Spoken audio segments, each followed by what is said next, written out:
tropes for complete imitation. In other words, it's a turn of phrase for complete imitation. So, you can see, no offense to any brothers and sisters from Saudi Arabia, but I mean, it's just amazing that, we have in the heart of the Arabian Peninsula now, I mean, that could be a scene from LA or, and the golden arches in the background. My God, I didn't even notice that. Yeah, that wasn't intentional. But I mean, this is, McDonald's. I mean, what's McDonald's doing in Arabia? What's it doing in Mecca? Did you know the golden arches, that is the first thing you see as you're coming into the city? My older brother, is not even a Muslim. He told me he almost cried the first time he saw it. He just said, don't they know the city's sacred? Bolivia is the first country where all the McDonald's had to close down just recently. Finally, after years. Because McDonald's will run at losses because they know that it's hard to get the adult generation, but the kids, they have Ronald McDonald, they have toys and everything like that. Although Ronald McDonald gives me the creeps. I mean, if I was a kid, I'd just run the other way.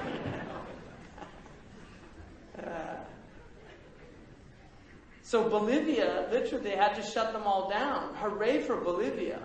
I'm serious. Yeah, bravo. Bravo. Yeah. And you know what they said, the reason?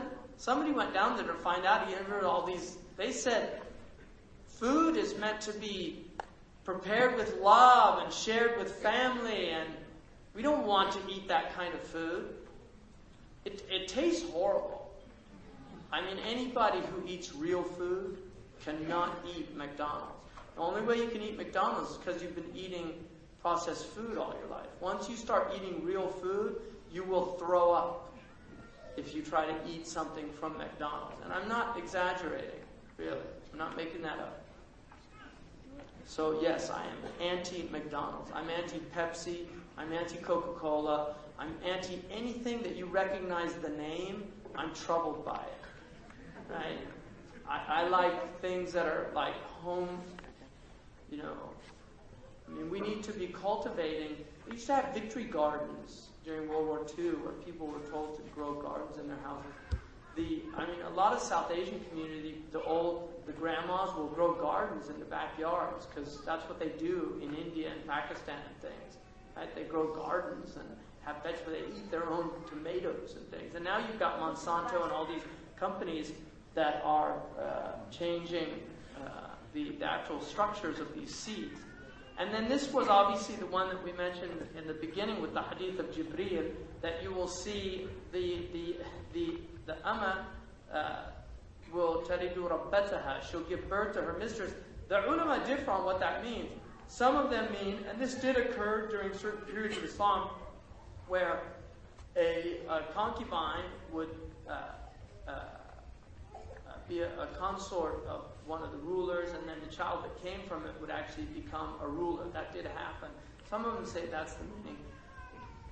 Others say that it means that parents will be so mistreated that their children will actually treat them as if they're slaves, ordering them about. And we certainly can see that. And then also that you'll see the barefoot, hufat al-urat, ri'a al-shah, right? The barefoot, destitute herders of goats vying with one another by building increasingly taller buildings. La ilaha illallah. Sadaqa Rasulullah. In another narration, he was asked, who are these hungry, destitute people? And he said, Al-Arab. They're the Arabs. So the Prophet specifically said that the Arabs on the Arabian Peninsula are going to be vying in building taller and taller buildings.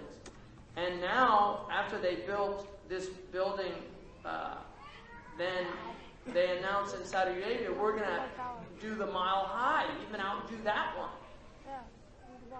And then Qatar said, no, we're going to build the tallest one. And no, it's in Malaysia. See, Malaysia got outdone by... So everybody it used to be American Empire State Building like this, like Lego building compared to these things. And then you see it's just getting higher and higher. Oman, the Sultanate of Oman, it's illegal to build over like 5 stories. Because man tawada'a lillah rafa'ahu Allah. If you stay humble, Allah will elevate you. And it's a haqq ala Allah. ما ارتفع شيء في الدنيا إلا أن يضعها حق على الله. It's a right of God that nothing will get too high in this world except Allah will abase it. So it's just better to stay low, stay humble, right? And then obviously the Burj al-Sa'a in Mecca, and we'll get to a hadith about that. And then Jabal Umar, you see that where see all that there? There used to be a mountain there. And the Prophet ﷺ said, لا تقوم الساعة حتى تزول الجبال عن أماكنها. The end of time won't come until you see mountains removed from their places. And these are sacred mountains. You're not supposed to cut a tree in Mecca. And yet mountains now are removed with impunity. I mean, for me, it's one of the most troubling things. You go to Mecca, I mean, it's really sad to see that. Here's the plans, my friends. That's the plan for Mecca. To get rid of the last remnants of the Ottoman. There's no history. History's gone. All the mountains are going to be gone. It's going to be complete flat. It's just amazing. I mean, these are sacred mountains, but... Well, I think partly one, there's no sense of the sacred amongst modern Muslims. Dr. Nasser was talking about this if you were at the conference. Muslims have lost a sense of sanctity, that the creation actually has a sanctity, that mountains have a sanctity. You can't just go and remove a mountain. Right? Allah says, even if their plots remove mountains, it's a negative thing to remove mountains. I mean, mountains are autad. They're pillars for the earth. But I don't know. There's a Muslims don't really appreciate history anymore for some reason. I don't fully get it. Well, we have people in California that if you try to cut down a 1,000-year-old redwood tree, they literally live in it for 2 years to make sure that you can't. Right? Julia Butterfly, she lived in it. You can Google her. She lived in a redwood tree for almost 2 years, so they wouldn't cut it down.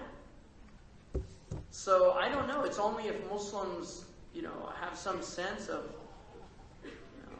I mean, I've spoken to them. I mean, I've spoken to the times that I've had access to the rulers there. I've always tried to say that things need to be preserved, and it's like I would even argue not for tabarruk, but just for history. Even if you just cut them off, don't let people visit them, but don't just remove them. I mean, we had wells that were the Prophet drank from, that all of the through the history of Islam they were preserved. So the bid'ah, Shaykh Abdullah bin Bayy said the bid'ah is to remove them. Umar ibn Abdul Aziz, when he became caliph, he preserved all of the places where the Prophet ﷺ prayed. When he was governor of Medina, he went everywhere. Ibn Umar went to every single place and prayed 2 rakats where the Prophet prayed. That's the proof that the ulama use for that you can go to places where the Prophet prayed and pray 2 rakats. There's nothing wrong with that.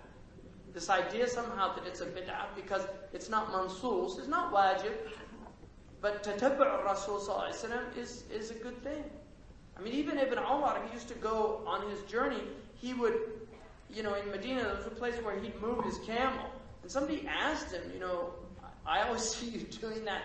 He said, I saw the Prophet do it. And he said, there used to be a rock there. He said, I don't care. That's not why I'm doing it. I'm doing it because he did it. Whether there's a rock there or not anymore. The fact that he did it, I want to do it. And that's a school of love. You don't care as long if the beloved did it. She dyed her hair purple. I'm going to dye my hair purple. People